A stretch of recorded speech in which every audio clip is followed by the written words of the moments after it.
All right, good evening, everyone. It is Thursday, February 26th. It is 6:05 p.m. This is a special meeting of the Town Council. Will everyone rise for the Pledge of Allegiance? I pledge allegiance to the flag of the United States of America and to the republic for which it stands, one nation, under God, indivisible, with liberty and justice for all. Okay, the following town council members are present in Chambers, Gagnon, Kohut, Mauer, Lapellis, Formicella, Wales, and Duva. The following town council members are absent at 6:05 p.m. O'Rourke and Reed. We do have a quorum this evening. Communication items, I ask that communication item A be incorporated into the minutes of our meeting. And we'll move on to number 4, our public hearing regarding the fiscal year 26-27 budget. Pursuant to Town Charter, Chapter 8, Section 4, the purpose of this public hearing is to provide any elector or taxpayer the opportunity to be heard regarding the town budget as proposed by the first selectman. I will just note before we invite individuals to come up and publicly participate on the budget. This is a public hearing regarding the proposed budget. If there are other town concerns not relating to the budget, we will have a regular town council meeting in which you can use public participation to speak about those issues. The information tonight in the public hearing is related to the budget tonight. I will also direct everybody's attention to the agenda and the guidelines of the public participation section, of which those rules will be applied to the public hearing tonight. All right. So at this time, I'm going to open up the public hearing. Is there any elector of the town of Monroe that would like to participate? Please raise your hand. We'll take the woman in the back if come forward. Name and address. I will just say it might run the most efficiently if you plan on participating this evening to kind of shift your guys' selves to the middle so that I know when everybody is either done participating or when there's an end of the line type situation. Okay, that's it. Please start. Thank you. My name's Sue Conniff. I live at 7 George's Lane in Monroe. I've lived in town for 50 years and I'm a retired Chalk Hill and Jockey Hollow language arts teacher. Before my husband and I bought our house here in town, we researched the school system. A quality education for our 2 teenage boys was of utmost importance to us as we were both educators. Unfortunately, in the 70s, we had to watch the destruction of a once vibrant school system. Excuse me, I can't see too well tonight. To use a now famous metaphor, and thanks to Taylor Swift, we watched death by 1,000 cuts. Year after year, the cuts and underfunding caused the canceling of all sports programs at the high school and all art, music, home ec, industrial arts, and sports at the middle school. To partially fund our schools, it became education by bake sale. We are now witnessing a repeat of that situation. While before the final nail in the coffin of our educational system was a $300,000 cut, it's now $1.6 million. See what inflation does? Tell the selectmen we are at a crisis point. Years of reduced budgets have taken their toll on building repairs, lack of space planning for our burgeoning school population, and underfunding and shrinking of important programs are just some of the disastrous results. It's time to say no to our selectmen and Board of Finance. And I might also add that it might be good to have an advisory question on the ballot so that you know whether we want the budget to be raised or lowered. And I think other aspects of the town might also benefit from an advisory question also. Thank you. Thank you very much. Anyone else that would like to participate, please name and address for the record. Good evening. My name is Tiffany Mohanty, 334 Moose Hill Road. I come to you today as a Monroe taxpayer, a mom to a first grader and a first grade teacher at Fawn Hollow. Last time I spoke about restoring the money that's already been recommended to be cut from the superintendent's budget because of what it means for children right now. Tonight I want to talk about what it means for Monroe's future. As both a parent and a teacher, I see two sides of this community every single day. I see families who moved here because of our schools, which I am one of them. I see children who need stability, early intervention, and strong instruction. And I see educators working incredibly hard to meet growing needs inside systems that are increasingly strained. The reality is this: our school budget is growing because costs that are outside of our control are rising. Healthcare, special education mandates that go unfunded, transportation, utilities, insurance. These are structural pressures that do not go away when we cut the funding.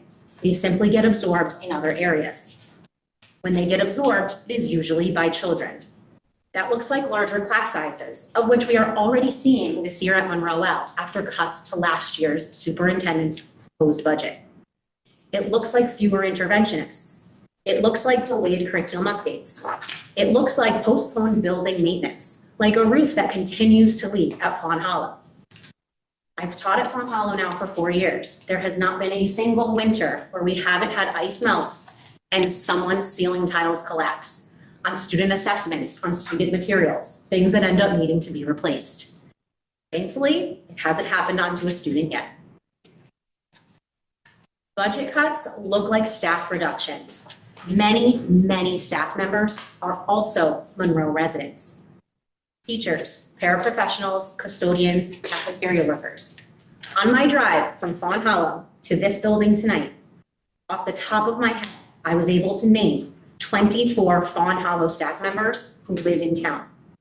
Which one of your neighbors, which one of your constituents' livelihoods are you willing to negotiate? We cannot keep asking the schools to absorb systemic cost increases while expecting outcomes to remain unchanged. The math is not mathing. If we truly value strong schools, which I hear this council, I hear the first selectman say that you do, then we need to move from reactive budgeting to intentional investment. And that means asking bigger questions. What kind of learning conditions do we want for Monroe's children? What staffing levels will truly allow teachers to meet student needs? What facilities are required for safe learning? And how do we build a sustainable financial plan that reflects those priorities? As a teacher, I know that children thrive in predictable, supported environments. As a parent, I want Monroe to be the kind of town that plans ahead rather than continually tightening. Restoring the money that was already cut is not just about this fiscal year. It is about signaling that Monroe chooses to prioritize educational stability rather than incremental erosion. Strong schools do not happen by accident. They are the result of consistent investment. Tonight, I am asking you to restore the money that has already been proposed to be cut. Trust the superintendent and his team. Stop the cuts. Let the voters decide at referendum. And ask the advisory question: too high, just right, too low? If it fails, you will have your answer as to why and know your next steps. If we want Monroe to remain a community that families choose and stay in, then we must ensure that our schools are not simply surviving year to year, but that they are positioned to succeed. Our children deserve more than maintenance. They truly deserve momentum. Thank you. Thank you very much. Is there other member of the community that would like to participate at this time? Please come down, name and address, just at the microphone. This meeting is being recorded.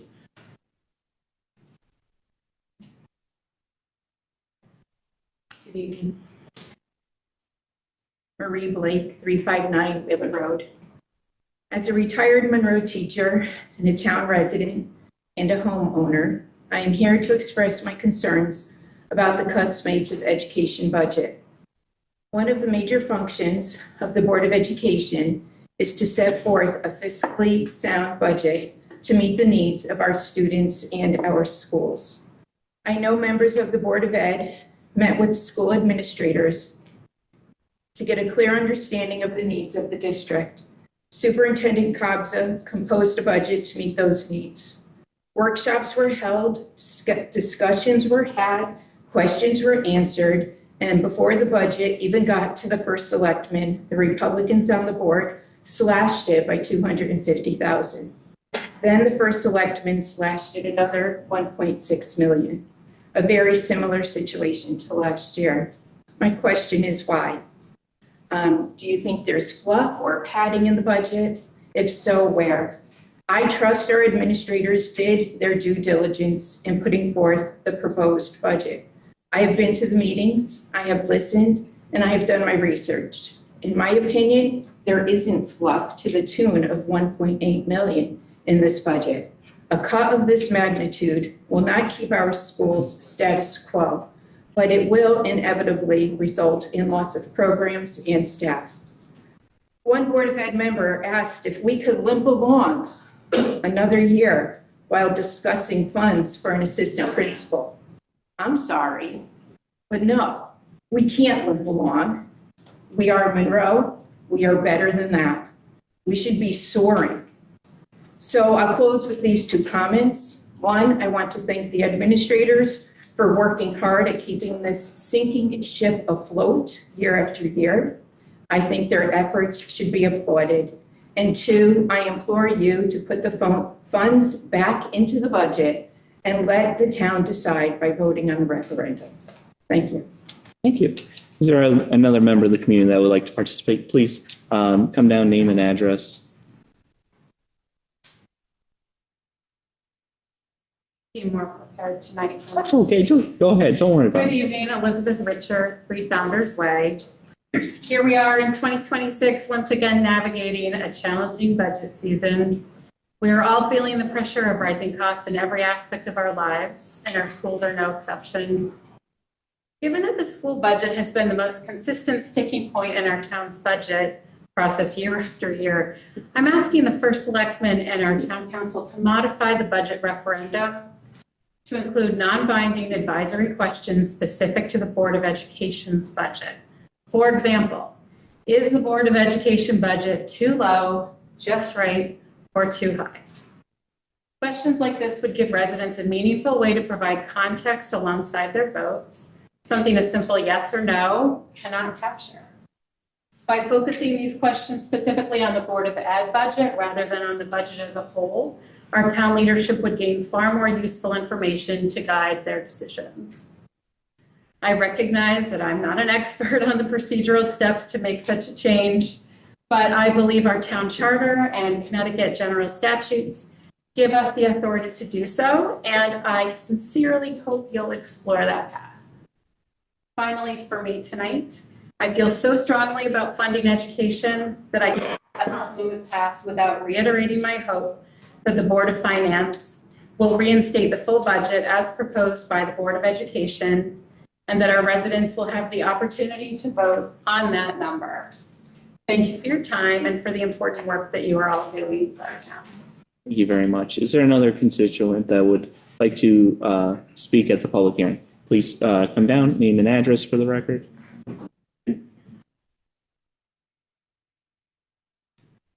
Hi, Catherine Rowland, 74 Old Castle Drive. To my understanding, a large portion of the Board of Education budget is allocated to unfunded mandates by the state. We are all aware of the 2.14% reduction before a town vote meets these costly mandates, but leaves funds lacking to cover teacher salaries and insurance. From the February 9th Town Council budget presentation, Selectman Rooney states this reduction is, quote, investing, in my opinion, in education fairly. Let the people decide what they deem fair. Please restore the budget to the original number presented by the entity experienced to create it, the Board of Education, and then let people decide.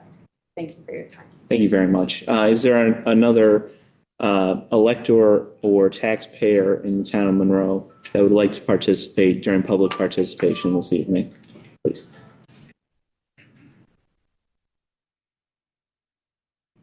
Just name and address, please. Good evening, Ray Renda, 25 Sunset Hill Drive, Monroe, Connecticut. I support education.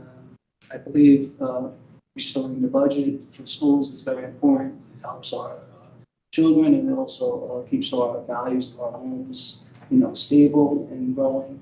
And I would like to know, what the $2 million, if we would put it on a separate referendum, what would that cost the average taxpayer? Would it be a double fee? I'm not sure. Can somebody provide us with that information, please? So again, there's not going to be responses from town council. This is just for the taxpayer to make their feelings known about budget So this if year. there was a separate referendum that we could vote on, and maybe we could consider what the impact would be to the taxpayers. At least we'd be interested as a community. Thank you. Thank you very much. Is there another taxpayer or elector of the town of Monroe that would like to participate this evening? Okay, I'm not seeing anyone in town council chambers. Mr. First Selectman, is there anyone raising their hand online indicating that they would like to participate this evening? Mr. Chairman, there is one currently. I'm allowing that individual to talk. Okay. And just let me know when you set that. You should be free to talk at this time. Okay, so individual that's here via their computer or telephone, I just need your name and address, and then you can begin. Hi, Jennifer Aguilar, 32 Surrey Lane. Sorry, I got to lower my hand. I am out of the school system, been out of the school system for a few years now, but I currently work as a paraeducator at Fawn Hollow Schools. Being in the schools, I actually wish I had pictures of the infrastructure of the school to show you. We've been kicking this can down the road for so long. I get it. Taxes going up. Nobody wants their taxes to go up. But the infrastructure of the schools is poor.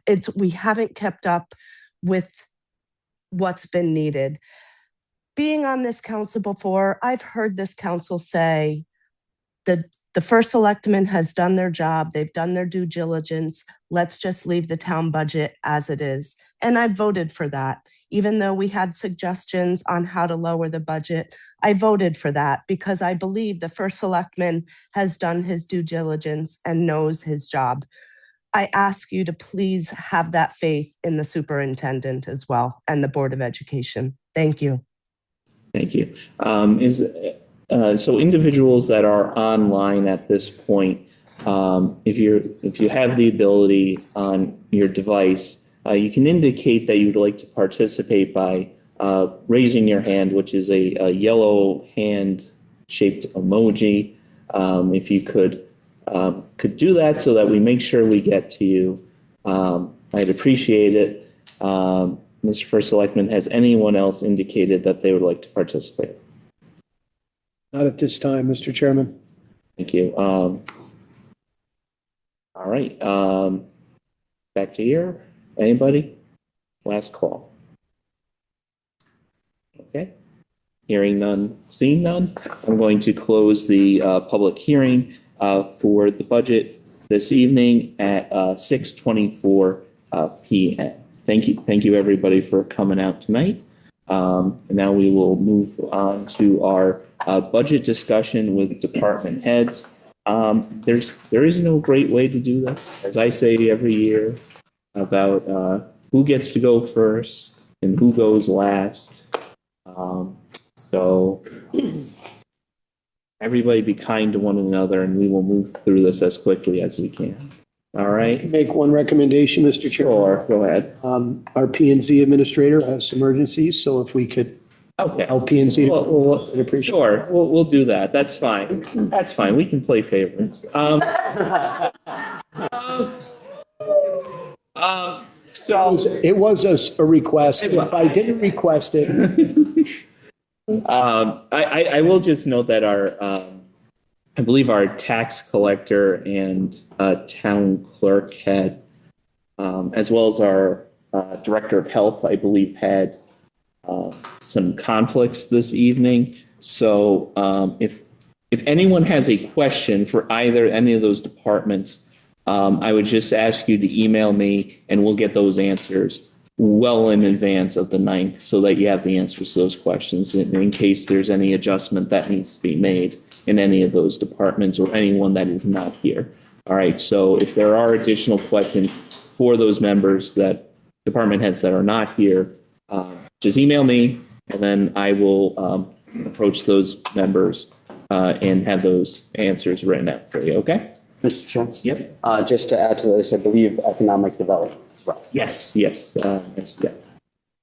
So again, so any of those that are not here this evening. All right. Playing zone. Mike.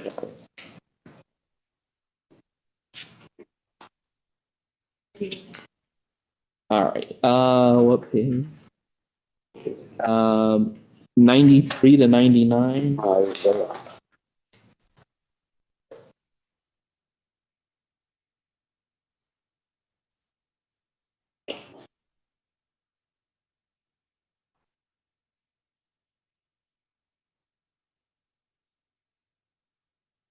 Definitely, I'll give you the opportunity. Is there anything you want to say?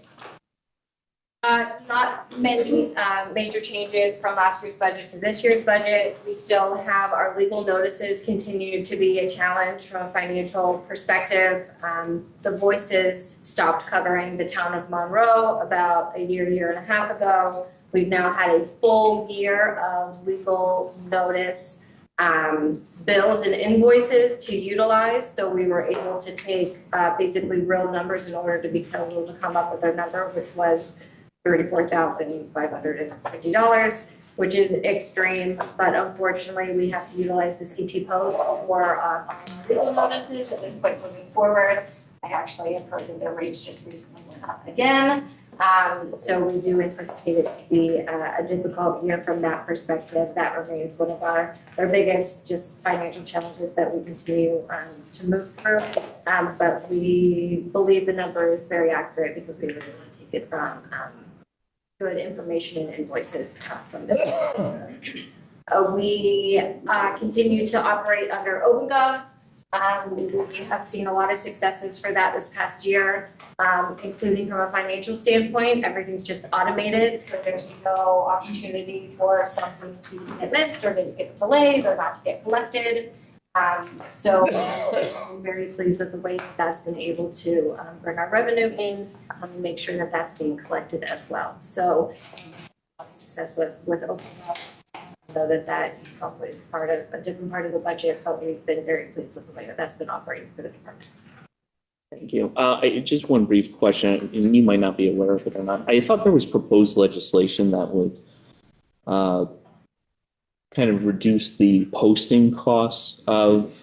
So there's actually a public hearing tomorrow on a bill that, a raised bill that would require it to be posted online. That bill, the only thing it changes from a newspaper notification perspective is instead of requiring it to be in a daily newspaper, it could be in a newspaper that's only published weekly, but it still has to be published in a weekly newspaper. And then in addition to that, it will have to get posted on the website. So for our particular situation, it's not going to be helpful. The only reason it would be helpful is if for some reason they would change that to like an online newspaper. We might have some opportunities that way to be able to utilize it. But I do think that you're hard pressed to get them to get rid of the newspaper requirement in general because they want to make sure that they're noticing in as many possible forums as possible. Thank you. Any other questions for planning zone? Mr. Chair? Councilmember Mauer. Thank you, Mr. Chair. We'll try to get you out really quick. So I did notice that even with the increase in cost, we're still at this point trending underneath the budgeted amount for this year. Do we expect there to be more legal notices required in the second half of the fiscal year? Yeah, and there's always a delay. Okay. When the invoices actually come into us. We have had a slower winter. However, I did meet with some people today that said that they were waiting on me to get back to the community. Having final applications, so I anticipate there being an uptick for that at some point too for applications. But yeah, so right now there's a little bit of delay for the invoices, and spring is really kind of our busy season. We're always a little bit slow in winter time just because of the holidays, people taking off, not pushing their employees to meet deadlines around the holiday season. So I do anticipate there being more for the second half of the budget year. So it's just that it's a second half heavy budget line item. If we do trend under, some of these office expenses that you have listed, and they're small ticket items of postage, cartridges, things like that. Do you think there's going to be any room or surplus in your this year's budget that you could possibly cover some of those expenses for next year? So the office supply line item, we actually cut a little bit already just because we saw ourselves trending down, especially with, again, small ticket items like folders. When we're not doing as much hard copy items and we're doing so much stuff on OpenGov, we're not buying as many folders as we used to buy and things of that nature. So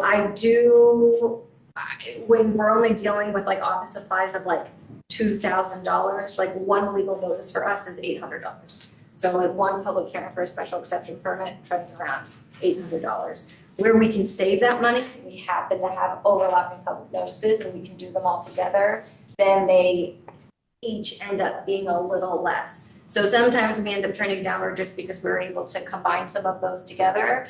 But can we take it from that? I mean, if we're trending under a couple $100, it's still not going to pay for like one notice, which is $800. So, I mean, hopefully we can. But you're dealing with $35,000 compared to $2,000. So I'm more asking, do you currently estimate a surplus in this year, in the 2025-2026 in your department? for the legal notices? No, in total. For your total budget for 2025-2026, do you foresee a surplus or? Again, I'm not sure. It's hard Okay. to tell just because I don't know what applications are coming in. If, again, one application costs us $800 in order to notice it. So that adjusts our budget really quickly. If we have 5 applications one way or 5 applications another way, It can swing it a lot. So you can't say it with any degree of certainty, yes, or no, I really. can't do any degree of certainty, but I will tell you that we were a little slower for the winter. So there is the opportunity that we might be coming under. Okay, thank you. Anything else for planning and zoning? One question, Mr. Chair. I'm assuming it's Hearst Media you're dealing with, so do you have any idea what the price is going up to? Have they kind of given you a clue yet? We have a hard time figuring out what each notice is going to be. We'll have 2 very similar notices and they will get invoiced very differently. And we'll ask them to check and then they'll readjust it. So we have really done our due diligence to ask them and to say, how exactly do you calculate this? And how is that affecting your rates as it goes up? And they can't really give us a good answer. We've even just like scoured the internet to see if they had some sort of, chart or calculation for it. They're, for some reason, not releasing that information, and we have asked that question. So the question is, as the amount that you've requested for legal notices, not really being able to gauge what you're going to need because you can't figure out what they're going to charge, are you comfortable with the amount covering? I think we're still comfortable with it. Okay, thank you. Anything else for planning and zoning?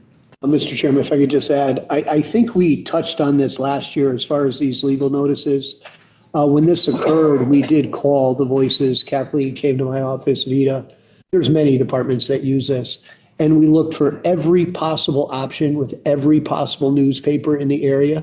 There was a certain amount of distribution that they wanted, and I guess the Voices didn't have that distribution in Monroe. So we're not the only town. The Voices is still in existence, but they just decided out of the blue not to do it. We were left with nothing but the Connecticut Post. I did reach out to State Representative Tony Scott about doing something online. He said there was legislation at one time and it had been knocked down. And I think it has something to do with the papers and things of that nature. I can't be sure. But what I was looking for is just for a way to save that money. And there was no possible way. And we worked diligently for about a week, making phone calls, talking to presidents of these companies and trying to find some way to save the money, and we came up empty. I just wanted this council to know that we we searched hard to try to make a difference there, and we just came up empty. So. Okay. Thank you. Thank you. Thank you. Justin?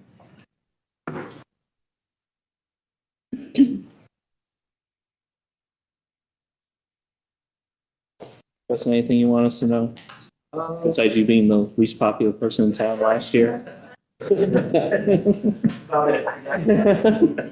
No, my budget ask is pretty standard this year. The only additional thing that I'm requesting is the subscription to the Year Map service, which is a biannual default flyover aerial imagery, with the ability to take measurements both vertically and from the peak angles. We were planning on utilizing the reval fund to cover the cost of that subscription, on an annual basis. Reval, so that's really my only hour request. You have our page number? 87 is the, Yep. the Excel sheet printout. Anything for our tax assessor?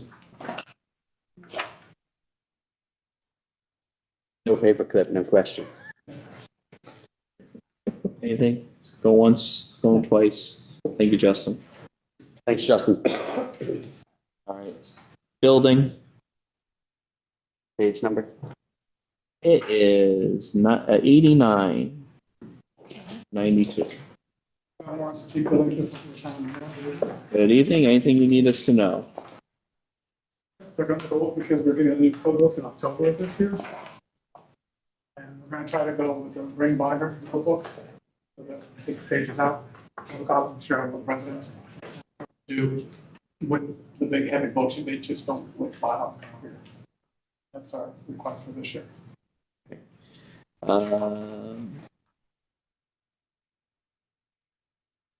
Anything for our building department? Sure. Go ahead. We're trending well under on your office expenses for this year. Is there any chance of ordering those books on this year's budget? I think we can be. We're well with our inventory that we need in the office. Each might go up because we've been sending a lot of certified letters out for violations. They're not handling the standard emails, phone calls, and we have to notify them of certified letters. I think this month we've sent out 5 already. And they are responding to those. It can be a saving in the office expense. But the books that you want to, the code books that you want to order next year, do you think you could order those on this year's budget? No, because 2 of the code books are Connecticut specific. So if we were to order the International Building Code, they would not have the amendments that are specific to the state of Connecticut. So you need it specifically for next year's Yes. books? Cool. Thank you. Anything else for our building department? Thank you. Good. Good evening. Nicole?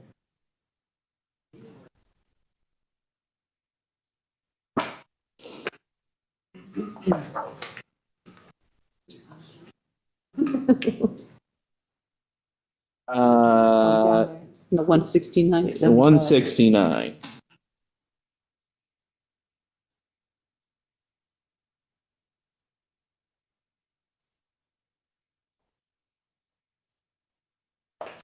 Well, anything we need to know?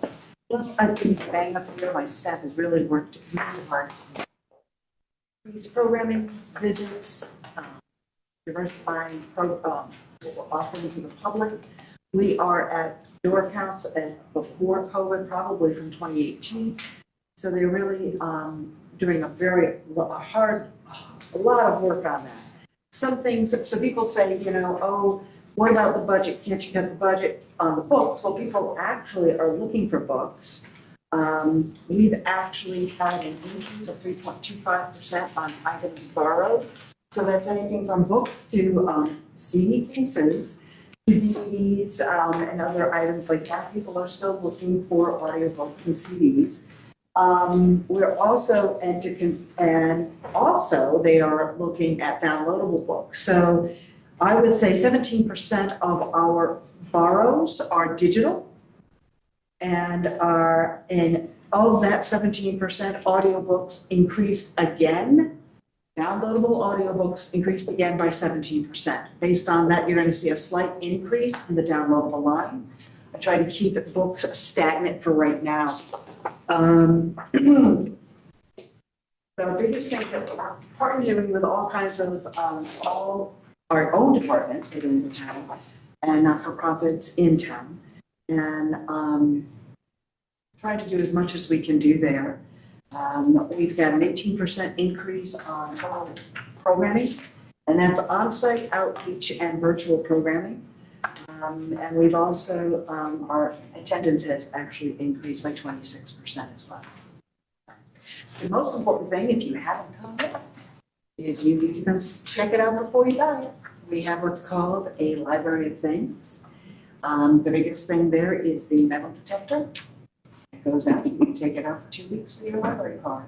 We also have a boombox. We have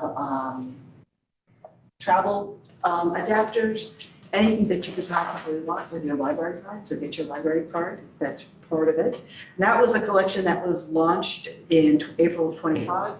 It was Eagle Scout Max and Goose's project. Also, makerspace sessions again have gone up 25%, but we still have a 25 to 28% wait list. Questions for our library director? Sure.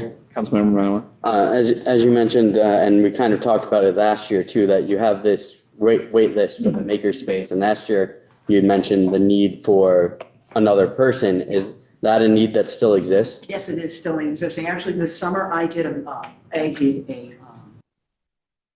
time to work study. If you go to page 170, you're going to see the organizational chart for the teams services librarians, all the departments that report to that position. So I did a time to work study of makerspace, teen services, adult services, and reference services, and what happens when they're, and as well as her, that position's responsibilities.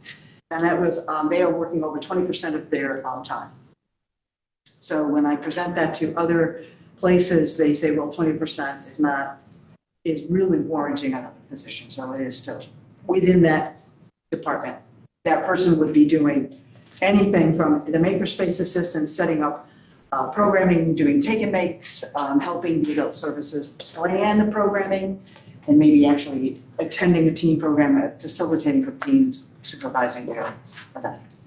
Is that position in the budget? Is there a reason why it wasn't included in the budget ask? I really think you've heard already today a lot of people talking about the schools. And I really think that is one of the things that the town is really focusing on, trying to support that effort. So it's a prioritization. The prioritization. Right. Thank you. Other questions for our library director? Mr. Chairman, at the risk of preferential treatment, I just want to make a mention to working with Nicole in the library. When I sat on council, I used to look at these performance metrics and look at the budget and say, this is a lot of money for a library, and there's no way that these performance metrics are real. However, being in this seat and watching what Nicole does, it is unbelievable what she does at that library and how many people use that library. I mean, it is busy. Every hour that she is open, it is busy. I just wanted to publicly say I appreciate how you run that library and how you treat the public there.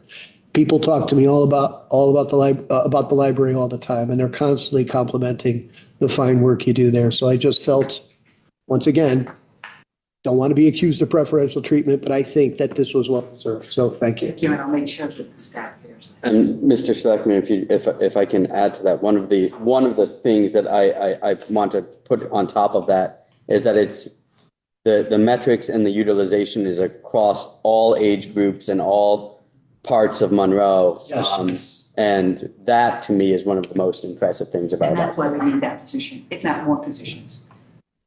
We get a lot of compliments on our library. Proud of it. Thank you, Nicole. Thank you very much. Thank you, Nicole. All the directors are. You're good. I just. I'd leave now before someone has another question. One.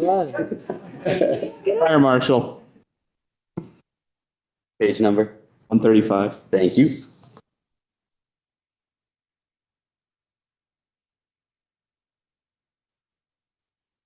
Anything we need to know?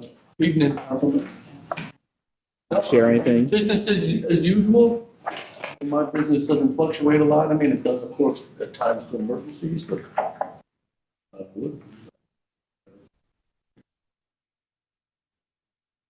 Questions? Mr. Chair, go ahead. Just kind of similar to a couple of the other departments that I've been asking about is, I see the reasons for the increase for next year, but we're also trending under this year. Do you think there's any funds available to do something like the cameras and or the code books with your current in the 2025, 2026 budget? The code books, no, because the code hasn't passed yet. Yeah. And the camera, no, I think it would be too tight. That would be able to happen. Okay. That's it for me. Any other questions for our fire marshal? Thank you. Thank you. If I could just state something, Yeah. The fire marshal's department as well as the building department are both over in their vehicle lines because of repairs that needed to be done to the vehicles. Thank you, Thank you, Ron. Thank you. Thank you.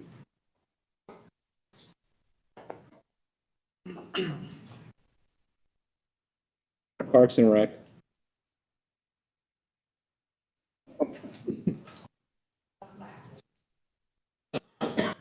Try to be fair. Yeah, thank you. 147. No, I lied. 76. 176. They're not the same page. They are, for our purposes. But 176 to 183. Hello again, Missy. Anything we need to know? You keep funding everything I have in there. We've got a lot of great activities and programs for the community. We service, I'd say 0 to 99, and it's, active and passive recreation opportunities. So Missy, I believe during LNA about maybe a month and a half ago, there was a revised fee schedule presented by you as well as the Park and Recreation Commission that lowered fees related to the use of the pool and eliminated those fees. And the budget as presented, is that sufficient revenue for you to run the programming that you wish with those reductions in expected fees? So the only thing we changed was the massive pool Right. portion. So we're going to try this year after, trying to figure numbers. And if we have to revisit to go back to add a nominal fee, because that would be covering the lifeguards, but some of our other programs do generate a little bit of revenue that we might be able to, but I won't know till I see it in full swing all next year. Okay, but for purposes of, we have to pass this in, Right. March 9th. I got it. As presented, you're comfortable Yes. with the estimates provided. Yes. Other questions for Parks and Recreation? The office expense for that. Sean? Just fine. I'm muttering to myself. I'm sorry. And I see that there was a reduction in office expense. Is that Yeah, doable because for you? I initially put in, I'm hopefully moving over to the Monroe Community Center soon. So I need a laptop and a desktop for a staff person that doesn't have one right now. So I initially put in that under my office expense, but I found out it comes out of IT, so Paul's gonna cover that. Very good. Thank you. Maybe I should ask if, does Paul know that? Until he approaches the day is first, miss. But yeah, that's why you see the reduction, because I wanna have, when we move over there, my office current staff to have the tools. Thank you. Jason? Thank you, Mr. Chair. We talked a little bit about last night on that you had initially proposed to having capital with a splash pad project, but didn't have the exact numbers or what those would cost. Were you by any chance able to get those for today? Not in 24 hours, I was at that director's meeting and all that kind of stuff, so unfortunately I don't have that. But there's a lot of other priorities in the current capital and current budget that I think do need to go ahead of the splash pad. Okay. That would be a nice thing to have. I think everything that is currently ready to go, hopefully will be approved. The reason I ask is twofold. One is I'd like to see it within the plan for even if it's not for this year's capital, in that plan of where you think that would fall into for your priorities over like that 5-year plan. But two, it's one of those items that, similar to when we had the Wolfstead playground built, if it's something I feel that if the community knew what that price tag was and had a goal in mind, that we might be able to see a kind of grassroots organization take upon fundraising for it. And it's one of those community items that I could see people being excited about and wanting to fundraise towards. So if you could get us that information that it can go out to the public too of, hey, maybe we do want this a little bit sooner and we're going to make it happen, as well as where it would be within your priority list. I think there's kind of a twofold way to look at it. So we'd like you to stay up all night tonight. Yes, 5. No. I expect the 1:30. No. When you can, even if it's after this budget season, it's just one of those items that I think having that number and knowing, because when you gave me the estimates originally when we were talking, it was significantly lower than I expected it to be, that it is something that I could see either fitting into a 5-year plan or being something that members of the town might want to fundraise for. Other questions for our director? Thank you, Missy.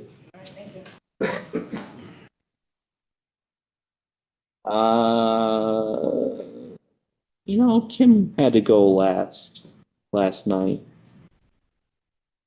Kim? You had to go last night, so. What was last night? What's the version? Let me find it. Social services And and senior center. where is that? So 2 things. Social services, all right, 167. All right, so it's 61 to 67 for community and social services and senior center. Oh, that's combined. Okay. There's not another page, right? Just those pages? Thanks. Yeah, they are. Community and social services. Okay. Okay. All right. 61. Questions? Sure. Go ahead. For the senior center, which is, are you sure? Senior center was 61? That's what the 65. 65. Yeah, it's combined 61 to 67. 61 I see as health. 159, 161. It's health department. It's 161. 61 is community, not 161. 61. Oh, 61. It's 61. Got it.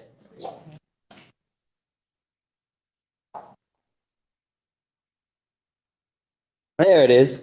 On the nutrition line, we're trending well under. We've been trending well under on that for a few years. Going back on about a 5-year average of 5,000 to 6,000. Is there? And we've been continuously budgeting around that 10,000 range.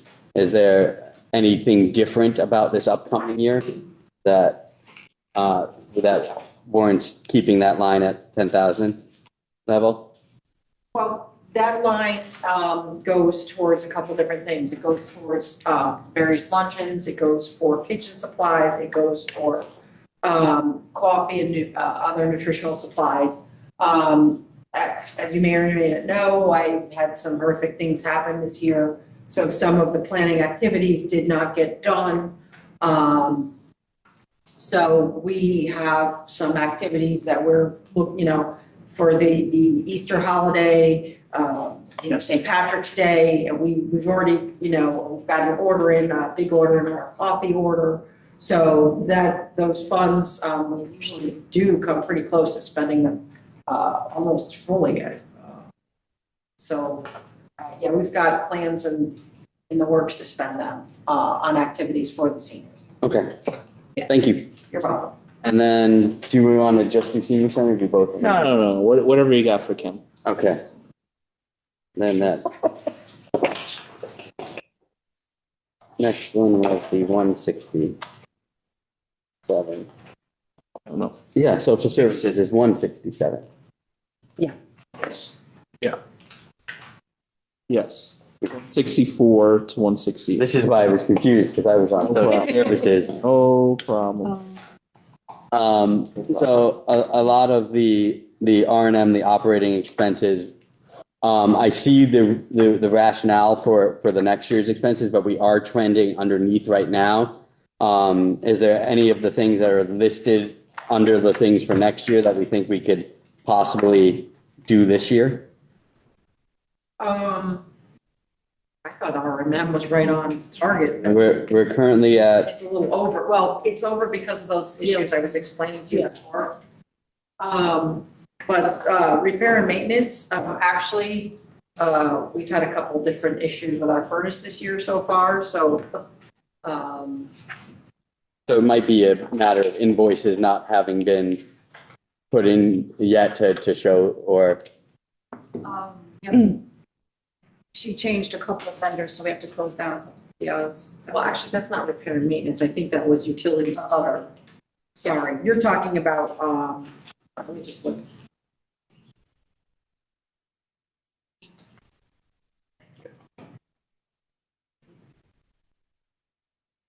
Right, but he's talking about repair and maintenance. Yeah, that's over because we're hoping that I don't have to spend some money, but the boiler, so what happened was we had a couple boiler issues. So currently I'm over, but in that line item, but I'm hoping some of the expenditures I won't have to deal with. I put money in there for refrigeration. As you know, the food pantry has, passing off the top of my head, we have many refrigerators and freezers in that building for the different goods that we have for the community.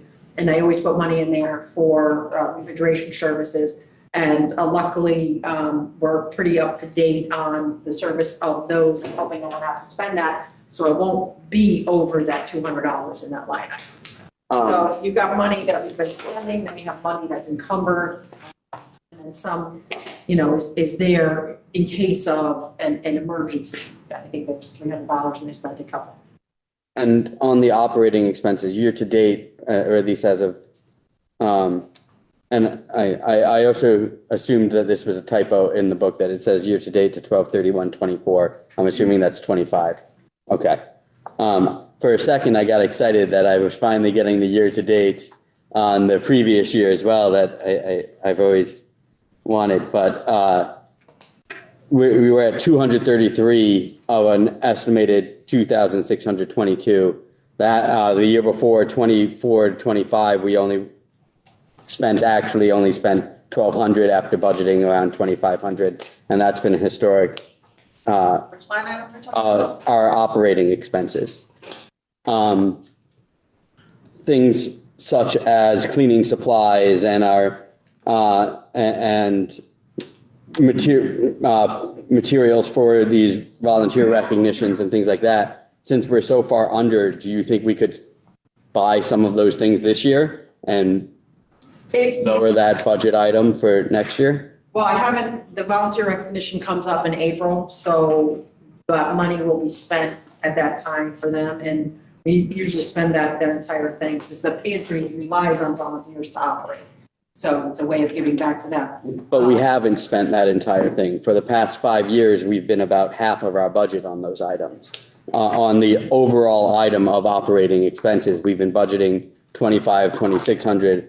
And for the past 5-year average, we've been running a 5-year average of around 1,200 on those things. I apologize. I didn't look back on the budget. I was concentrating on the answers for this year's budget. So I will look and see if there's anything that I can buy that will offset for next year, but I don't think I went up at all. Well, we didn't, but we could go down if we can push some of those expenses to this year. Do you think you could try to get that answer to us before our I will meeting try. on the 9th? I will spend time tomorrow looking at all that and see where. Sure. Are you? Yes, I'm done. Look. Oh, okay. All right, yeah, I will definitely take a look at that tomorrow. I'll have Heidi with me and look at it and see what we can do. Councilmember Nicola. Thank you. You're welcome. Kim, requests for services, are they increasing? It's hard to say, like, we have been getting a lot of phone calls, but sometimes we get them from people who do not live in Monroe. Because we have a partnership with Connecticut Food Share, we have to offer them what we call TFAP items, so that because we have that partnership and we get food from Connecticut Food Share. Some food items we get for free, some that we have to pay for. The TFAP food items that are free, if somebody comes to us from East Hampton, Connecticut, I don't know why, but we would have to give them TFAP food. We found out, actually when I became director, I found out that we unfortunately had people who did not live in the town of Monroe. And when I talked to Connecticut Food Share, I found out that we only had to give them the TFAP food. So we have had some large families drop off because they're not Monroe residents. So when people call us and say, hey, can we come to your food pantry? I'm like, we're like, yeah, where do you live? And so we have to, like I said, give them the TFAP food. But for Monroe residents, we came up with a policy that, we need to see a driver's license and a utility bill, and then you could do a full shop at the pantry. So I think the numbers, because people might talk. So a lot of the out-of-town people have now dropped down significantly. And the Monroe families, we get families that come, they say they don't want to take charity, they don't want this. We explain that's what it's here for. They'll come a couple times, and then, when they're up on their feet, they, stop coming. So it's hard to say, So it fluctuates. It fluctuates, Okay. Other questions, Kim? Yes. Go ahead. Hi, Kim. Hi. I really was interested in the performance metrics that you provided here. It's very interesting. I see that from 23 to 24, we had like a 45% increase in ridership, for events, and across the numbers that have just increased consistently since 23 to 25. And this is for the senior sector. Okay. Right. My question is going to be, given this is a big jump that happened in 1 year's time, and it now is still holding steady at that rate, that we're consistently at that level. So my question is going to be, with the current needs and services, are we adequately staffed, provided, equipped to absorb that increase? That now in this budget, is there any need or services that are met that we have to act on? And then also going forward, this massive increase, are we equipped to see that in the future and support that? And do we have anything that we have to act on now to prepare for, to manage this increase? As far as transportation, as you mentioned, it has increased. We're running a 2011 bus, which, as you know, I mentioned that we're hoping that you sign off, and then that bus is going to be replaced. Hoping to replace the 2014 bus. One is a 20-passenger bus, one is a 14-passenger bus. And we also are utilizing 2 cars at this point. Sometimes 1 car, depending on whether or not, right now one of the cars is out being maintained. So we juggle the best we can. Our priority is medical appointments, but we, part of our service is to offer transportation for everything, recreation, shopping, et cetera. So we are meeting the needs as best we can. Like, we had a couple snow days, we did cancel transportation. We called everybody because, I'm not going to have seniors on the road, and even the drivers on the road if it's unsafe. So our transportation porters are very, very good at working with the clients to reschedule them and helping them with some of their appointments. I do apply for grants right now. I'm in the process of working on the SWACA grant, which helps cover the cost for the cars. So the car drivers are paid out of the SWACA grant. And we're also going to move one of the other employees over to that grant as well. We also get monies through the DOT, the MGP grant that I apply for every year. We get money for that helps pay for certain things. And I'm also constantly looking for any other grants or monies out there that we can utilize to supplement the program. Okay, great. So we're adequately, that 45% jump and other increases that we have here on the other services you provide, we have adequately staffed ourselves, equipped ourselves, managed ourselves appropriately to absorb that increase, and there's no need or anything that's at risk or that would ever be a need that would be unmet because we have had such an increase. We're fully covered. Yeah, currently, we're covering. Great. We can do. Okay. Good. Thank you. Thank you. Other questions for Kim? Going once, going twice. Thank you. You're welcome. Thank you very much for this opportunity. Chief White. Page. 108's the Excel.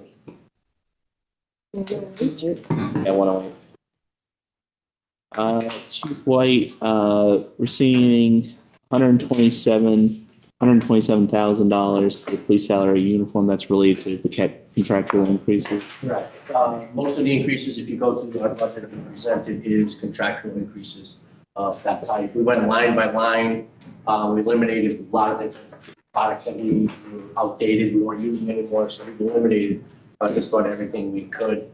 It's going to be an interesting year for the police department. We are going to transition. My generation is leaving.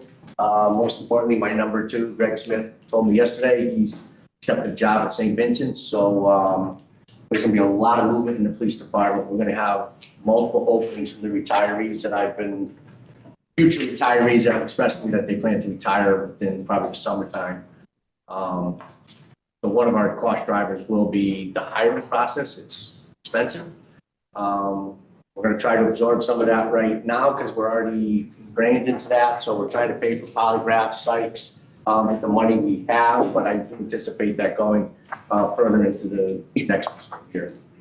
I'm seeing a $144,000 increase in the police pension. Is that just related to the contractual increase? Because it's like a 12.5%. Yeah, the pension plan actually comes out of HR's plan, but we do cover it here. Right.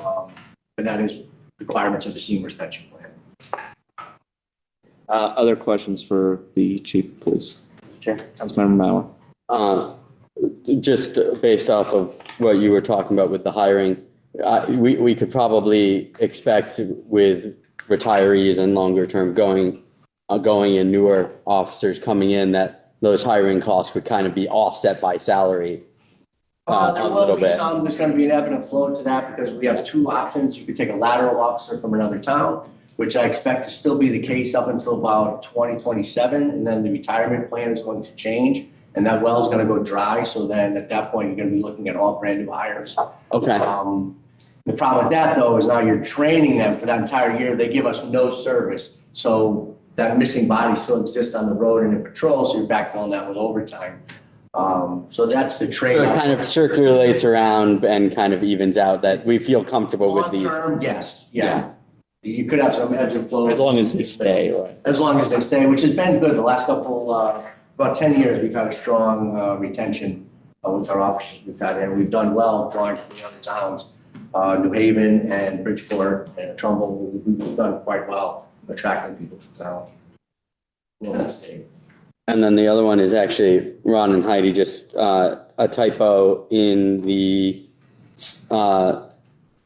page 108, the third box of it for the police operations, the second one down, the percentages, it shows at 100% instead of a 0%. It's a 0 to 0 line, but shows a 100% increase instead of a 0% increase. It's technically both are true because it's a zeroed out line, but my guess is the intent is for it to show 0. Oh. I see. The police car. Under police cars. Yeah, new police cars.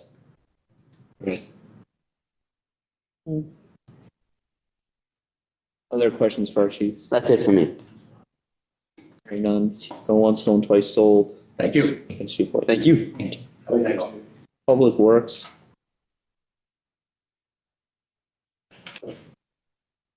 Uh, 147. Chris, anything you gotta tell us? We have taken this year the Town Meeting Road, put that into overall into 1 month. We've created teams for their management on our end as well, but less than last year. Just seeing a little bit of a overall budget increase relative to that. We do also have reduced a little bit of our utilities, as you see, reflecting other departments, but also fuel. So for the most part, we're fairly stable. So Chris, I was gonna ask you about the snow removal. Not a great week for me to ask that question. What a great month. Yeah, couldn't buy a weekday or anything if we tried. Right, so that's the problem is, we're getting hit on the weekends, which lead to, differential pay for those individuals. I think it's an assumption I'll be making, but I'll ask the question, are we over this year? We are. Yeah, to the tune of the Board of Finance meeting, 34,237. last pay, as of last pay. Yeah, right. What was it? 34,237 in the overtime, snow overtime line. And that's, again, prior to Monday. Correct. So We've been lucky for a lot of years. we came under a lot. Fortunately, Mother Nature has dropped snow on us on weekends and holidays this year.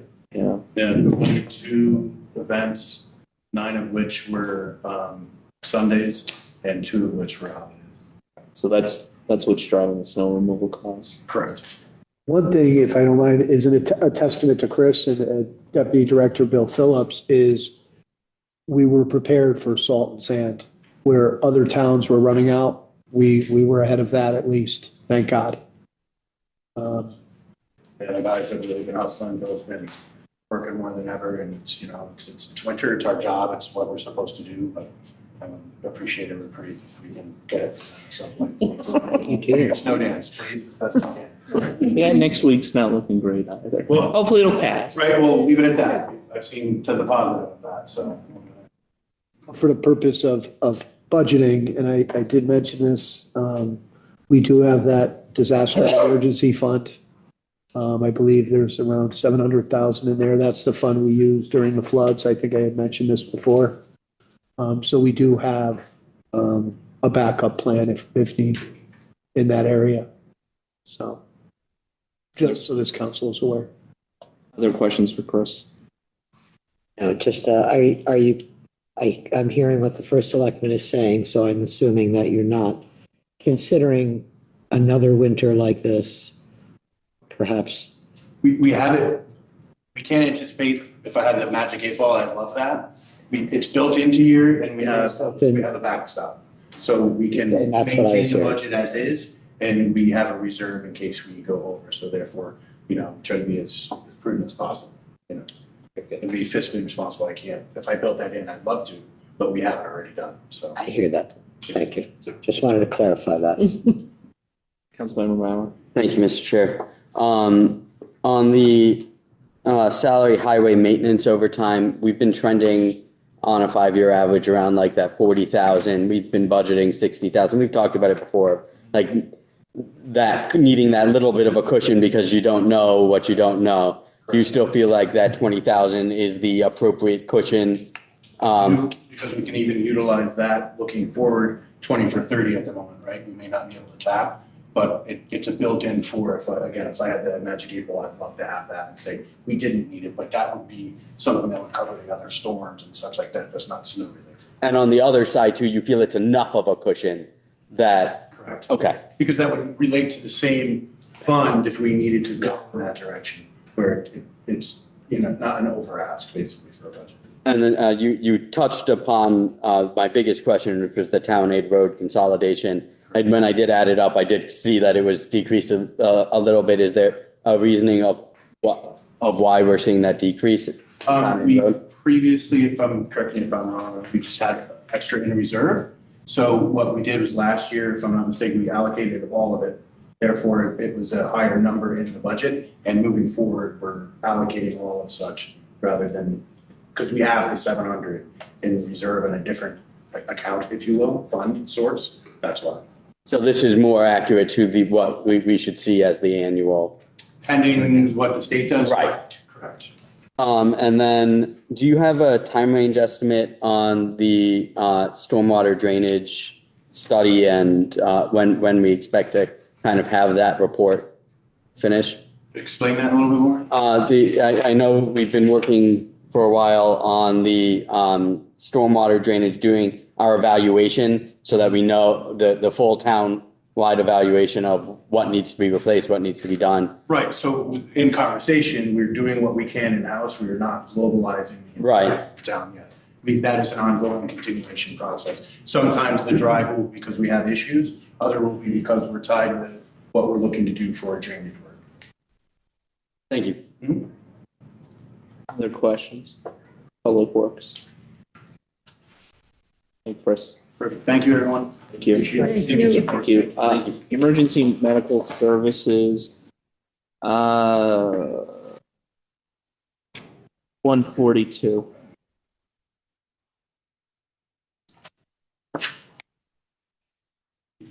Great.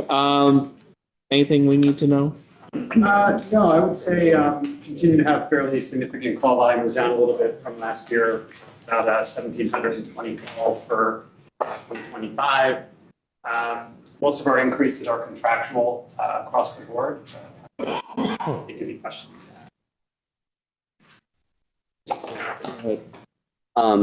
I just want to make sure I'm understanding one of the line items correctly. So the EMS volunteer abatement, that 18,000 is basically all in because that would have already happened. So it's not like we're expecting that number to double because the 20,000 was the max. Correct. Yeah. It's like a year behind. So we look back and then pay out. So it'll be based on actuals. They have to meet the criteria. So that number we try to project and that 21.5 is just the max. So we're making sure we cover if everybody.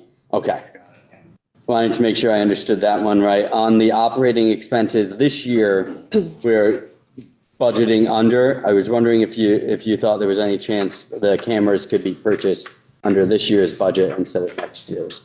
It's a hard one to predict because the large part of that is also just consumable supplies, what we have to replace, what we use. So there's some unpredictability there. I guess, Ron and Heidi, we can look at that and see. That'll be a subscription cost. We're going to be playing catch up in contracted services. Yeah. So maybe consider it still next year. That's a subscription service, so it'll be recurring. Okay. And we think that's just a good prudent add to our fleet, so every vehicle will be equipped with that. So even if we did do it this year, then we're going to be paying the subscription service for an extra year that. Correct. Okay. That's fine with that. And then the training, we seem to be trending lower on that. We made a change this year, which we're going to continue with. In the past, when we've run an EMT class, we ran that all in-house, meaning we collected tuition, but we also paid all our instructors. We had to pay all the cost. This last class that we ran, we outsourced that. And so we hired a local company there in Shelton. So they run the class, still sponsored by us, it's still held at our station, but people pay them directly.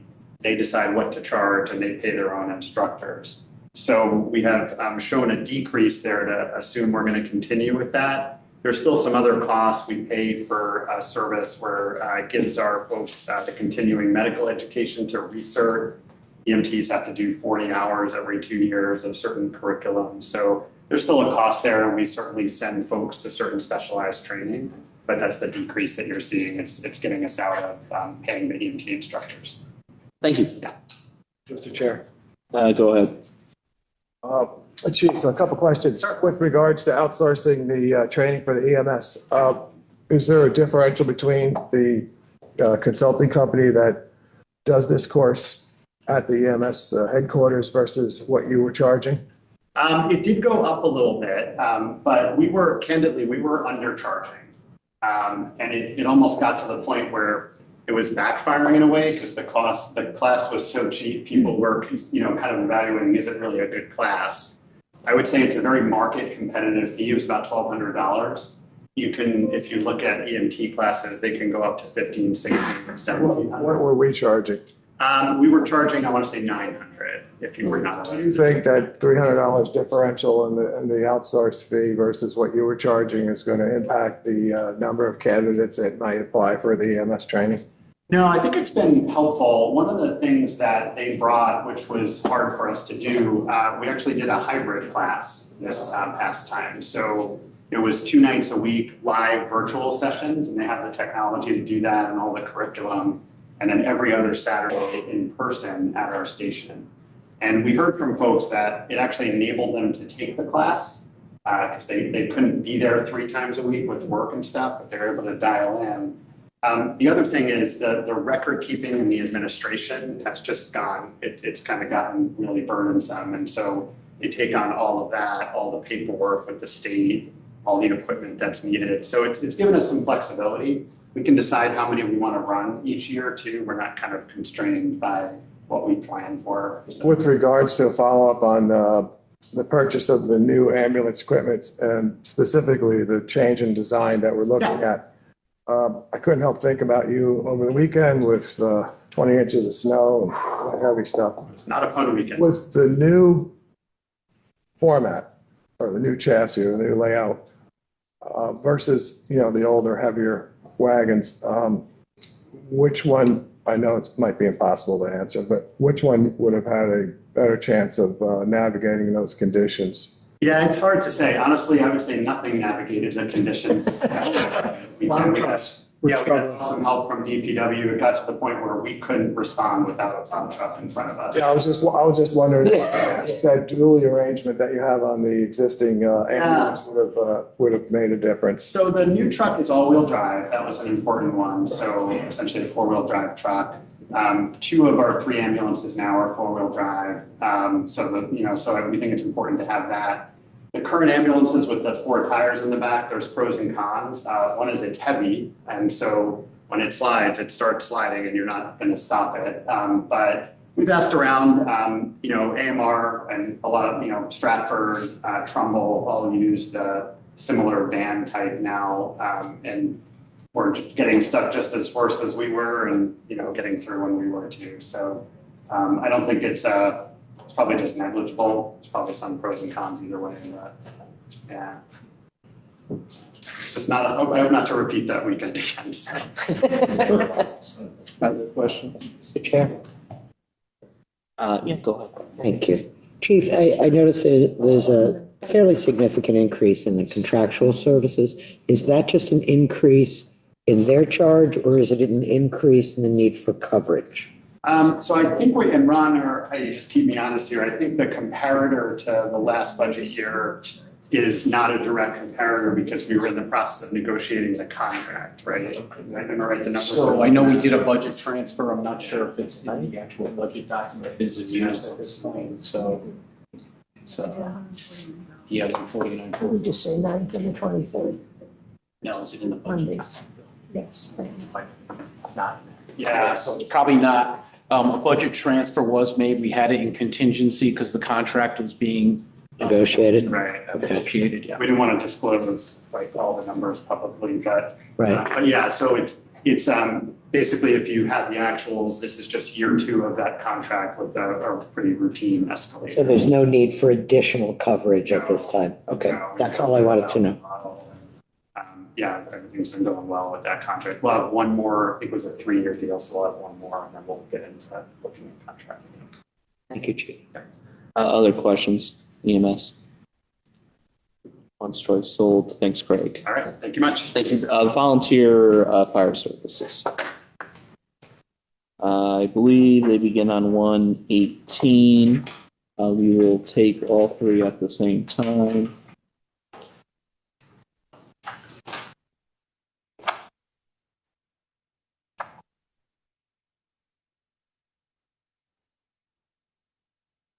Anything we need to know about the operating budgets? No, I think, aside from utilities, budgeted for directly by the town. We've all kept our budgets at 2% or less, individually and in the aggregate. All the major categories are fairly negligible in terms of offsetting ups and downs. What we've done as a department, excuse my name's Darren Dykes, the Chief of 75.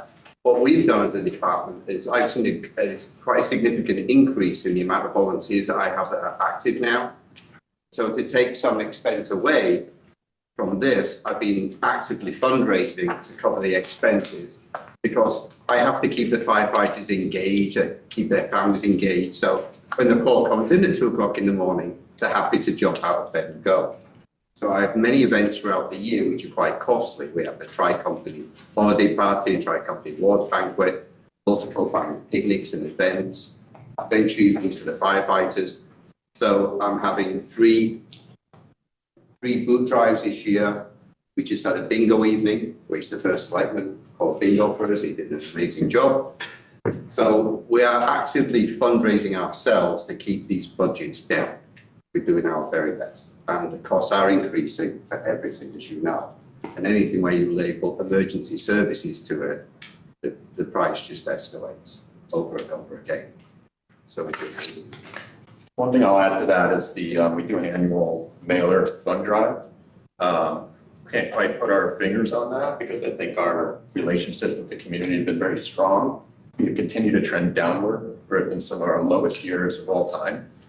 Same thing with our boot drives. That one's a little more explainable because less people have cash coin in hand anymore, but our fundraising has gone significantly down. Questions for our volunteer fire services? I guess the idea is obviously being thought of with regards to, since people are cashless, to come up with a medium whereby they can make donations electronically. Yes, so we put QR codes online, both on the mailer and on the internet, on the website, social media. And then when they're in the road, they actually have a Venmo tag. We'll take Square, we'll take Venmo, we'll take anything. We do not get many payments that way, surprisingly. And having someone come up with Apple Pay trying to, looks like it's trying to punch in like this. Take a gold card, yeah. As many cards as you can bring. Questions? Let's go ahead. Just on the Stevenson building and ground maintenance line, the second line down. So we've been 5-year average around 4,500 on that, and it doesn't seem like the actual line items within it have changed. And we're trending well under the 9,000 for this year. And then actually looking to increase for next year and it just seems inconsistent with. Which one are you looking at? Because under building and grounds, we have 23,500 from last year, 23,750 this year. You're looking at the downside, which is where the parks department comes and cuts our grass. No, I'm looking at the page 127 of our budget. It's the garbage for both stations and the septic and oil water separator pump out. This is last year's question. You should be on. Right, that's actually Chris's budget. Right, that was DPW. Yeah, so the only line that the top line is the fire department's, everything else is controlled by the town within their, it's in their budget. But it's DPW? I do remember that from last. Okay. Yeah, so it's deer and idiots. Yes, I do remember. You were again? No, I was ready this time. That's good. Other questions for our fire services? No? All right. Thanks, guys. Thank you very much. Just real quick, if I may, just having been on council for multiple terms and seeing the dynamic of the fire department through the years, it's really nice to see all three of you come up and present together and just all the work that you've been doing in town. I know this is not budget related, but I don't often have a chance to ham it up. And so this time I just want to say thank you guys for working together and doing what you're doing. You're doing some phenomenal stuff, and it's showing with the new volunteerism. You know, I say it all the time. It's hard enough to get people to do things for money these days. but somehow you've got the youth interested and well done. Well done. So thank you. Thank you. Thank you for your support. Also, congratulations on the app. I think that's been yes, the app. amazing. I went out with my kid and we shoveled several fire hydrants, but it was really easy and fast to just go and very fulfilling to go, I cleared. Yep. So I appreciate that. And I think that's really good for the whole community to have. Right. What took us 2.5 weeks after the first storm took us 2 days after this. Storm. Amazing. It's a great improvement. Yeah. Thank you very much. Thank you. Thank you. IT.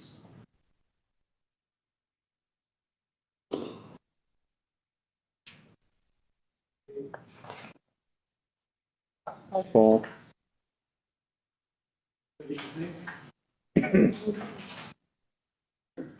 Buying park and rec new equipment. Increase. They weren't the only one that got removed to you. That was a theme throughout this budget. Yeah, Can you just talk a little bit about the increase in contracted services? I sure can. Page number 83. Thank you. 83? Yep. 83. So for contracted services, some of the drivers in this were the contractual increase for Gov. Over a year, they have a built-in increase.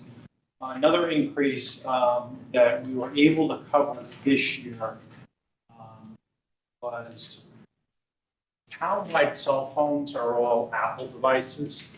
Apple made a change to the way they handle accounts. So we used to be able to use monroect.org or .gov as the domain. Apple kind of got wise to that and said, oh, well, wait a minute, this is now a business plan. So the impact to that is that we can no longer deploy new phones and have them use their work email. It now needs to be a managed platform. So we ended up having to procure a mobile device management system or MDM. So this allows the users to even download some of the weather app on their phone, because before they were locked out of their phones. They could get an email and make phone calls, but they couldn't download any apps. The flip side to this is that while this was an unbudgeted expense this year, and that's why I put it in for next year, it does give us greater control over the town phone devices. So I think a few years ago, I think we had a kind of a informal policy that we weren't going to allow TikTok on any town-owned devices. Well, now we can actually enforce that without it just being a policy. We can actually ban the download of TikTok or any app that we deem inappropriate. So those were some of the big drivers there for that line for contracted services. Go ahead. Sorry, with regards to the TikTok, by no means do I know much about it, nor, reflexively a fan of it. But since the platform, or I should say the company, or, the website has been, I guess, repositioned more US-centric than elsewhere, does that make that any more stable of a platform to reconsider to be using? And is there an advantage to using it if hypothetically you were able to? Okay, so that's kind of a two-part question. I'll address that in two parts. Yeah, they did shift, right? They were kind of ownership and base of operations, if you will, for the lack of a better term. Personally, though, and technology-wise, I don't trust it. I don't trust that there still isn't a link between. Would that be the same consideration for WhatsApp as well? Sure. Your feeling would be well, similar? So WhatsApp though is not solely based in China, and their encryption, their peer-to-peer communication is completely encrypted. Now, if you're to believe their commercials, they'll say they can't even read the text messages. Like it's sent, let's say, between you and I on WhatsApp. So does integrating WhatsApp do anything with regards to the bottom line of the issue that we're talking about regarding bonds? What's up? No, specifically no. As far as TikTok goes, though, second part of that is there really isn't, I can't see a business case to use need that it. platform for anything official. Agreed. Like I said, I'm not necessarily a fan. I just had to ask the question since it's supposedly okay now. Yeah, yeah, supposedly, sure, yeah. The bear trap is safe. Right, exactly, yeah, exactly. Just watch where you step, that's all. If you're smaller than a bear. Other questions for IT? No? It's Paul. Thank you. Thank you. Thank you. Human resources. Craig, you're low man on the totem pole. I wasn't sure if I was. You also, I think, had the biggest line. Yes, I do. Yeah. I was gonna say the elephant in the room, but more like the elephant. Page 72. Thank you. Craig, my job easy. Could you talk about, I had a question for Chief White regarding the pension contribution. That's just what the state determines our portion was for the 12.5% or whatever it was? So CMERS, Yeah. lease pension is, right now, it's projected, we don't have the rate for next year, and I believe it's in there projected at 25%. We don't have the, that'll probably, it usually arrives about now. We have not. Okay. So that could be a change that we could make prior to the 9th, but otherwise, Board of Finance. like insurance, that is something that the Board of Finance will help us out on during their budgetary deliberations. And along the lines with the insurance, that's March so the next quarterly update from the state is in March, and they said they'll have the final number. But we haven't had a date yet set for that. And what's the number, percentage we're? 15%. 15%. So that's the cap that the state put it at? Yes. Okay. Yeah, because we are in the great Fairfield County, and so yes, we're on the high end. What were we looking at last year as an increase? I think initially I can answer. came out at like 12. 10.9. It came out at 10. It was 10.9. So I'll bring it back just to reiterate what we said when we went to the state partnership plan. The first year, they said it was single digits. And I'm going to use your word, Ron, because Ron said they emphatically said 2 to 4%. They came out with 12 and settled at 10.9. Historically, it seems that's the pattern, that they come out a little steep and then kind of relieve it. This year, we're not getting that feeling though, at this stage. Between Board of Education and municipal, the medical insurance increases in the tune of $2.2 million, 600 on the municipal side, I think 1.6 on the Board of Education side. It's a big hit. Right. When we were looking to switch between private and state partnership plan, private investments were what, 20%, I think? No, they started 29.8% in healthcare. They went down to 24.9 was their final. So while this is difficult to like the 15%. We're in far better shape than if we, yes, based on our claim history. If everyone asked and they wanted to like, think about like, hey, let's go outside. One, we're in the third year of our commitment with the state partnership plan.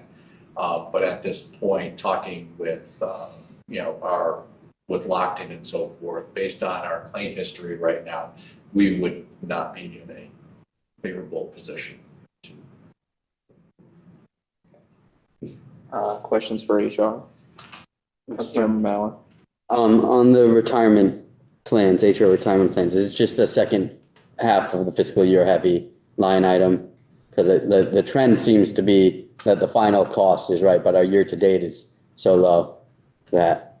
We haven't made the actually determined employer contribution. Okay, so it's just second half heavy. And then on the HR police disability, there's that large decrease. Yes, we did have a individual that was on there. Thank you. Other questions for HR? Thank you, Craig. Thank you. I believe that is everyone. Not quite. I have finance and first selectman question. It's fine. Why don't we do finance first? All right.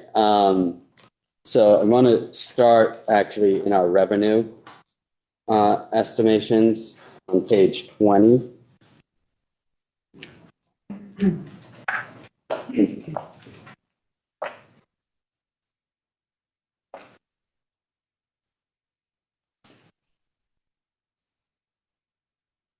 For the intergovernmental town and other revenues, we're trending well above what we're budgeting on that. Is there a reason that we are still budgeting so low on those revenues and estimating so low on those revenue estimates? So you're looking at the year-to-date 2025 actual count? Yeah, the year-to-date actual, the last year's, the 2024, 2025 total actual, and then what was. Yeah, so in like I'll start out with the motor vehicle property tax. That's received in one lump sum. We're not getting it actually next year because we don't have the differential in the motor vehicle property tax with the real estate any longer. But again, that's received in one lump sum. The revenue, it's same with the state revenue sharing. So we've already received that. We won't receive any more. Okay. And if I could just elaborate on that quickly. So the state has a cap of 32. We were previous at a 38, I think it was 38.27 mill rate. With the drop of the mill rate, put us below that 32. We would get a reimbursement from that delta from the 32 to the 38, but now that our mill rate's below, we won't get that delta. And then on the other revenue line, is the miscellaneous income.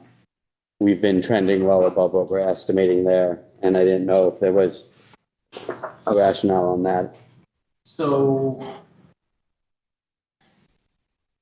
let's see.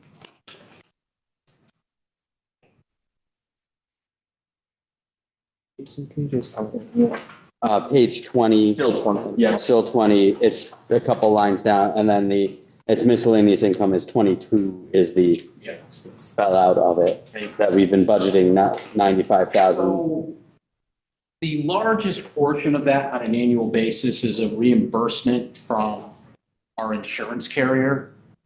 You can't count on it though. That's the problem. And it's a distribution from Karma.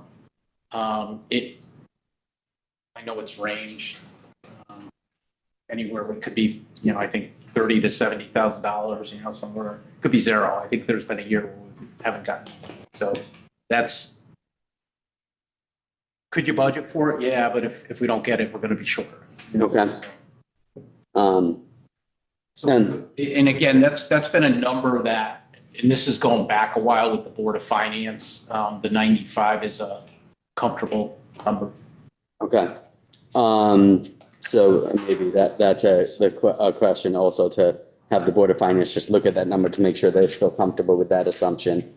And then on this would really more go to the Board of Finance than with you, but I'd be curious for your opinion on obviously I agree with the decrease in what we're estimating for interests and interest and dividends coming in, but a 27% decrease is a fairly large slash.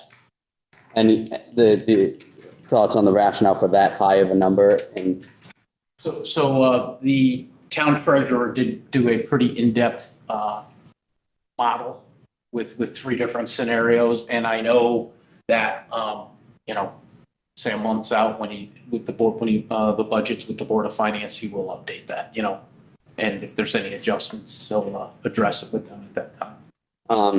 I think that's appropriate. Is there any chance, Selectman Rooney, that we could get a copy of that model that was run on the, that would be great. Yeah, sure. And then onto your budget. Oh, hold on.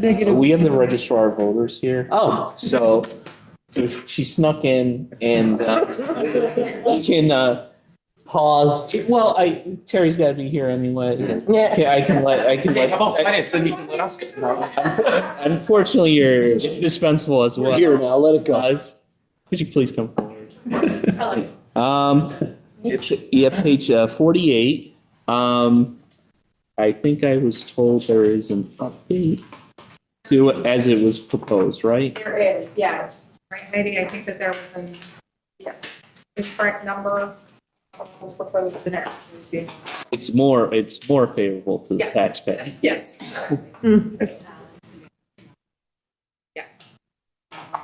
Increase that. So which one? It's going to be from their administrative line item. Yeah. It's going to be $1,000 decrease because it's going to be half. What? I'm sorry. Can't hear which line item. It's for their salary admin. Salary admin down 1,000. It'll be $1,000 decrease. So it's going to be a $2,820 increase. Okay. Not 30. Gotcha. Okay.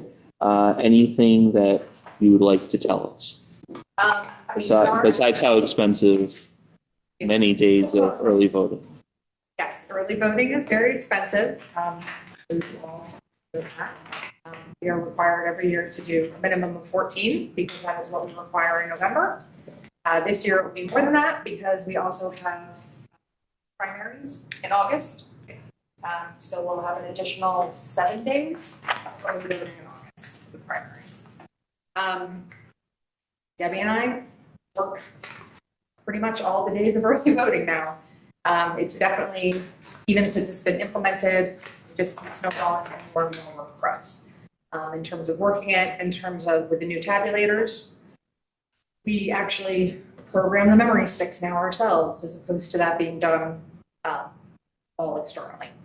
So we've definitely taken on additional responsibilities with the early voting, with the new tabulators, and we will be with the rollout of Total Vote, which is a new centralized voter registration online system that was supposed to be rolling out last December, and then was supposed to be rolling out this February, and now they're telling us we'll roll out in December. So there will be additional training for that, additional responsibilities from the registrars for that, in terms of training our employees and training ourselves. So we have requested an increase in the salary admin line. The other increases all have to do with costs of elections. We have extra primaries this year, so you'll see that the ROV clerk line has gone up because of that, with the additional primary. Voting expenses have gone up with that, with the additional primary as well. And everything else is just the cost of running the elections for the town. We have noticed an increase in postage, an increase in printer cartridge cost as well. Significant. Questions for our registrar of voters? Councilmember Mauer. I was actually surprised that your estimates didn't come in higher on these with the primaries and with everything. So you feel comfortable though at these levels? Yes. Yeah, we have a whole breakdown of down to the dollar what we think it's going to cost. And yes, we are comfortable with these estimates. Great, thank you. And as usual, we budgeted for 2 referendum. So in case we need to have a second one. I don't see any increase in state funding given the multiple primaries this year. We did have an unexpected grant last year for early voting, which we did use on holding early voting over at St. Jude's. Basically, we used that money. A little bit of it was towards staff, but we really used it on advertising the move, getting the word out to the townspeople. Purchasing more signs that we can use on a regular basis. So another laptop that we can use so that we can hold early voting over at the new community center as opposed to in meeting room here. Thank you. Other questions? We are not expecting another grant this year. I will say that right now. Questions? Thank you very much. Okay, thank you. And then you said you want to move on to the first selectman? Or we're still with finance? Still with finance. Okay. But now onto their actual budget on 78. Okay. Page 78. The finance salary part-time, is that just that they started later within the cycle, that it's only at the 1,400? Or is it that it's somebody that's utilized more in the second half with the budget season? So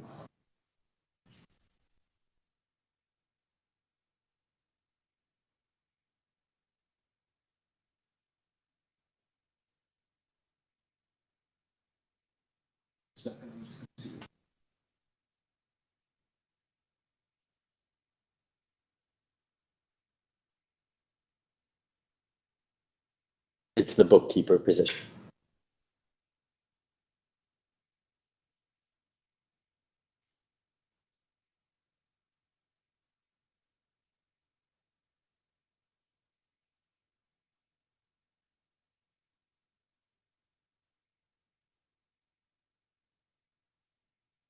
that position is actually unfilled right now. We had a changeover in the accounts payable position. Okay. Here, the person who left the position did come on and has been helping out a little bit. That position is likely going to remain unfilled because of the changeover in the position, and we knew we were going to chew up some dollars there. We're probably going to keep that position unfilled for the balance of this year. And are we looking to refill it then for next year? Okay. So we'll remain under budget most likely for the rest of this year, but And that that's a 25 is a position good. Yeah, that position is a backup position for, could be payroll, could be payables. So it's- Works for me. Other questions for finance? Hearing none. First selectman. Page 41.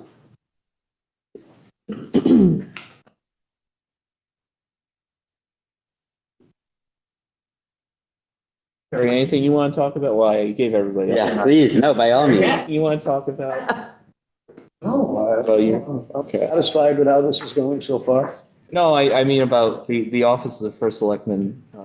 Budget. I mean, everything. I mean, you can talk about your whole budget, but. Yeah, no, Here a little- everything's, fine. The grant writer, I think, is trending a little under, but, it depends. I mean, some weeks she puts in a little more than others, but, yeah, no, everything's fine. Okay. Last year, Jason, you had a question? this year. My favorite line item, office expenses. We're trending at a 5-year average of around 2,500. We're budgeting again for 4,000, which has been what we've been budgeting for. Is there any real difference between next year compared to this year? When you cut the other office expenses, they come to my office to get stuff. No, there's not. I mean, I talked to Carrie and Megan, they have everything they need. There's really no surplus. I mean, I'm still using the same pens from last year. Same clip, same paper clip. I mean, we reuse everything. I'm about to hand you a whole bunch of them. No, we do reuse stuff on a regular basis. When need be, even the clips that come back from council packets and stuff, we reuse them always. We're very conservative as far as that stuff is concerned there. So. Kind of on to a town attorney question that I don't know whether it's a better situated question for you or better situated question for us to email. Attorney as part of the emails, but I figure I'll ask it and then you can tell us which one you think is great. We're trending way under right now, but do we feel that 280 number probably still is the cushion that we need, which I think it is fair considering 5-year averages, but I think it is. to be honest with you, trend, a lot of it is because I've negotiated the contracts directly with the unions. They go sit down and build a rapport with them. It's been really good. I learned a lot about those contracts doing that, as well as build a rapport with the unions and so on and so forth. So we've saved a good amount of money doing it that way. And the labor attorney especially actually appreciated how it went. We've seen some, as this council has seen, some pretty fair contracts coming through. But I think that's, you never know what's going to happen legally. I mean, I do have a good sense for this stuff and can negotiate things relatively well and avoid legal action, but there are going to be cases where you may not be able to do that. So I think that number is very fair. Can I just? Yeah, please. So we haven't received an invoice yet from the town attorney for the current fiscal year. Okay, so that number is going to go up too. Yeah, there's a lag, so yeah, exactly. And even if it is trending down, I have no problem leaving it at that level for the time being and seeing if these kinds of negotiations can continue this way and we continue to trend down over time, maybe looking at it, but that makes It also sense. only takes one. Yes, one big case, You know. it gets blown up. And then on our boards and commissions lines,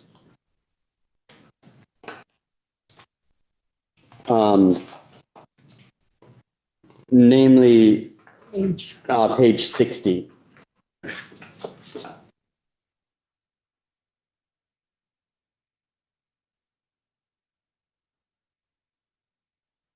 Namely, $1,000 increase commission on aging when we haven't even been necessarily utilizing all of the budget there, and $500 increase on youth commission, and then just a lot of lines that we budget for every year, but we tend not to spend all that much. Just You have a very, in Commission on Aging, I didn't mean to cut you off, but in Commission on Aging, Souvenir is very active. She has some really interesting ideas, and that was a request that she had a little bit more in her line item. And I would support any activity from the Commission on Aging in regards to the senior center. I think it's great that she's leading this the right way. We did that tax abatement last year. We're going to go back to work on that this year. So she may create literature from that and so on and so forth. So I think that's money well spent. So we're looking to increase actual engagement from these commissions and increase. In the cases where we can justify that engagement, I mean, some commissions don't really have that community aspect of them, but the senior center certainly does. So.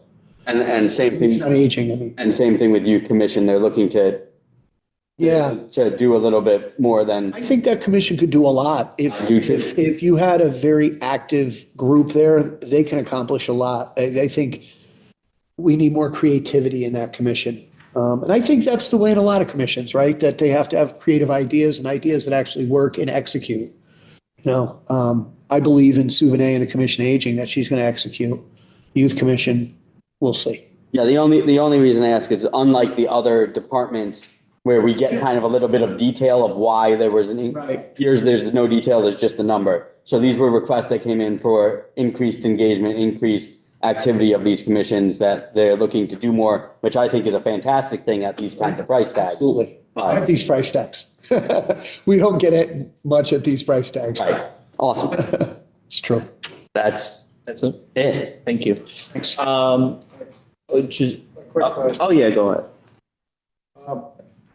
I just wanted to be refreshed here. My hair's been on fire all day, so I'm a little out of sorts.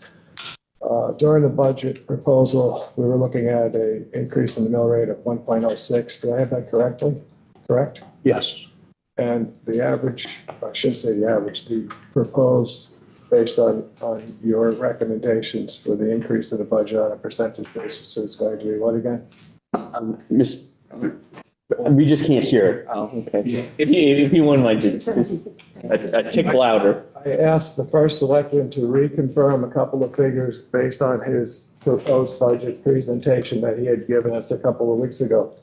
A, the mill rate increase is at 1.06, and B, to reiterate or remind or refresh what the proposed first selectman budget increases on a percentage basis. Okay, thank you.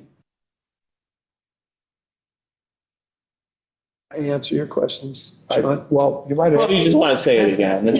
Yeah, so it was 1.06 and I believe it was 3.48. 3.48. And we actually went a step further and just calculated the medium. I'm sorry, 3.68. That's what I thought, yeah. I was gonna. Okay, so 3.68 and 1.06 on the. And the mill rate under 30 really helps us with people wanting to invest in the town. It really does. Because they express it often. And then we actually broke it down even further. We took the median house based on what Justin Feldman, the median house cost, assessed value, and what it would be the impact in a house at 523,000, I think it's in the narrative. It was between $30 and $35 a month.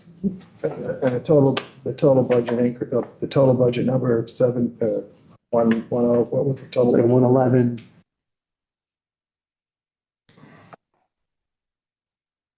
Ron, do you have the exact, I know it's 111. I'm sorry, what was the total budget expected? Total budget for 26, 27. 111,958,952.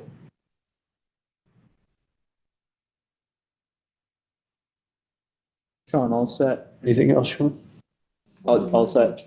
Good for now. Okay. Mr. First Selectman, can you just check if Deb Hine has called in? She was. I did see an email that she was unavailable to come in person, but had asked. She was on here earlier. Well, she's no longer here. Okay, she's not. Okay. So, as I said before, at the beginning of the meeting, if there was a department lead that was not here, I would just ask if council members have a question for that department to individually, don't copy everybody, just individually email me, and I will get the questions to those department chairs that were not here this evening and have those answers available. Okay. Preferably sooner rather than later so that I can get your answer in time for both consideration of everyone and well in advance of our vote on the budget on the 9th. Okay. I think that is it.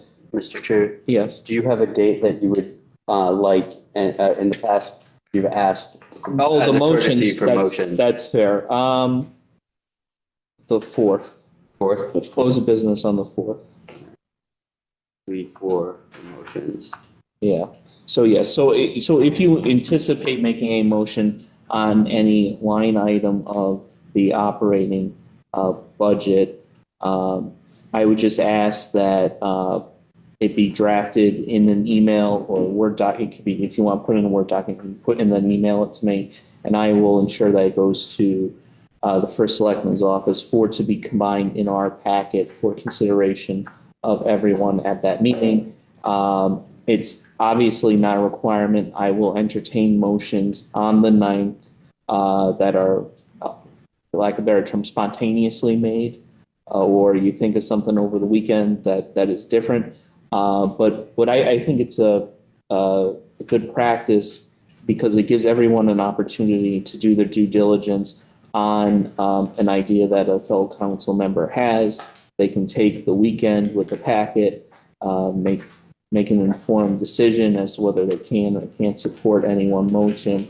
So I would just ask for those motions to be emailed to me by close of business on the 4th of March in anticipation of our budget vote on the 9th during our regular town council meeting.